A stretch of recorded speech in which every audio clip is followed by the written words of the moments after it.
যিনি সকল বিপদ আপদ থেকে আমাদের রক্ষা করেন, তিনি হলেন মা দুর্গার এক রূপ বিপত্তারিণী। জয় মা বিপত্তারিণী। এই পর্বে আপনাদের জানাবো বিপত্তারিণী পূজার সহজ পূজাবিধি। 2026 সালে বিপত্তারিণী পূজার দ্বিতীয় দিনটি কবে পড়েছে, এই শুভ সময় কখন এবং পূজার সকল বিধি নিষেধ উপকরণ, এই সকল বিষয় দেখছেন সিংহরায় ডোরবেল। 2026 সালে দ্বিতীয় বিপত্তারিণী পূজার দিনটি পড়েছে ইংরাজি 21শে জুলাই মঙ্গলবার, বাংলা 4 শ্রাবণ 1433 বঙ্গাব্দ।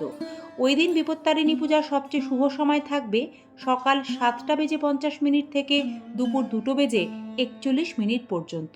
বিপত্তারিণী পূজায় কি কি লাগবে? পূজার ডালায় রাখুন 13টি গিঁট দেওয়া লাল তাগা, 13 রকম ফুল, 13 রকম ফল, 13টি দূর্বা, 13টি সুপারি, 13টি পান, ঘট, আম্রপল্লব, শীষ সমেত ডাব, 13টি এলাচ, 13টি লবঙ্গ, একটি নৈবেদ্য, 13টি লবণ ছাড়া লুচি, সুজি ইত্যাদি।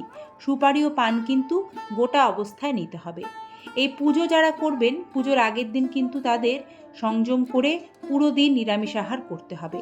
এই পুজো করতে তেমন আড়ম্বরের প্রয়োজন হয় না। মনে ভক্তি বিশ্বাস রেখে এবং কয়েকটি নিয়ম পালন করে বিপত্তারিণী পুজো করলে মায়ের বিশেষ কৃপা লাভ করবেন। ব্রতের সংকল্প, পূজার প্রক্রিয়া। পুজোর দিন সকালে স্নান সেরে শুদ্ধ বস্ত্র পরে দেবীর সামনে বসুন। ব্রতের সংকল্প নিন। নিজের নাম, গোত্র, ব্রত পালনের উদ্দেশ্যে উল্লেখ করে পুরোহিতের হাতে দিন এবং দেবীর কৃপা কামনা করুন। এরপর ধাপে ধাপে এগোনো প্রয়োজন। যে কোনো পুজোর আগে গণেশ পুজো করতে হয়, তাই বিপত্তারিণী পুজোর আগেও গণেশ বন্দনা করে পুজো শুরু করবেন। তারপর দেবীর ধ্যান ও মন্ত্র পাঠ করবেন। 13টি ফুল, 13টি ফল, ভোগ নৈবেদ্য নিবেদন করে পুষ্পাঞ্জলি ভোগ নিবেদন করবেন। ধূপ, দ্বীপ, প্রদীপ জ্বালিয়ে মা বিপত্তারিণীর আরতি করবেন।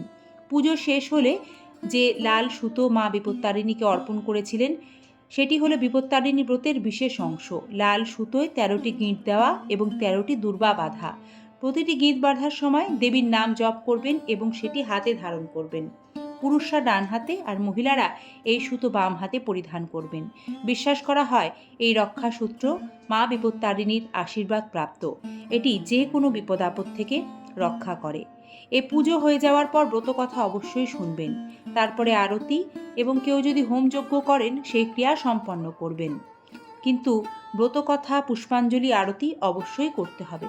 ব্রত পালনের আগের দিন যেমন নিরামিষ আহার গ্রহণ করবেন, তেমন পুজোর দিন উপবাস রেখে চাল, গম এবং চালের তৈরি অন্য কোনো খাবার খাওয়া যাবে না। তবে পুজোর অঞ্জলি দিয়ে উপবাস ভঙ্গ করে কি খাবেন? শাস্ত্র মতে মা বিপত্তারিণীকে যে 13টি লবণ ছাড়া লুচি আপনি ভোগে নিবেদন করেছেন, সেটি এক্ষেত্রে খেতে হবে ব্রতীকে এবং 13 রকমের ফল খাওয়ার চল রয়েছে। এ সময় কারো সঙ্গে কথা বলা যাবে না। মৌন ব্রত রেখে মা বিপত্তারিণীর আরাধনা করুন এবং খাবার সময়ও কারোর সাথে কথা বলবেন না। বিশেষ এই দিনে বাইরের মানুষকে টাকা ধার দেবেন না। এদিন ভুল করেও কাউকে চিনি ধার দেবেন না। এতে শুক্র গ্রহ দুর্বল হয়, ফলে সংসারে আর্থিক সমস্যা আসে। বিপত্তারিণী পুজোর শুভ দিনে ভুল করেও নখ চুল দাড়ি কাটা অর্থাৎ ক্ষৌর কর্ম করবেন না। সকলে ভালো থাকুন। মা বিপত্তারিণীর কৃপায় আপনাদের সকলের সকল বিপদ আপদ দূর হোক, এই প্রার্থনা মায়ের চরণে জানিয়ে আজকের এই পর্বটি আমরা এখানে শেষ করছি। ধন্যবাদ।